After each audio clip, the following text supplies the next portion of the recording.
My path to becoming an LPN was a little different.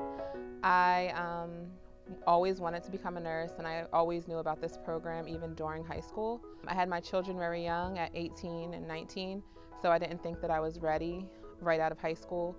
But when they were about 3, 4, I printed out the application.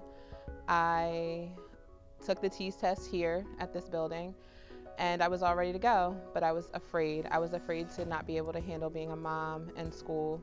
When COVID hit, my kids were already in middle school, and I lost my job.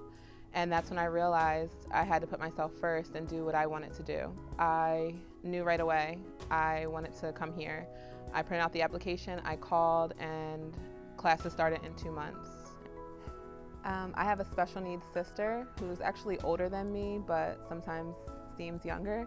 I watched my mom care for her all my life. I've seen nurses come in and out all my life as well.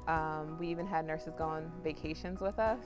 So I always have wanted to be a nurse. Like, I enjoyed helping with my mom. I enjoyed helping the nurse. My grandmom's a nurse. My sister's a nurse. She actually came to this program 2 years ago. Now I'm here.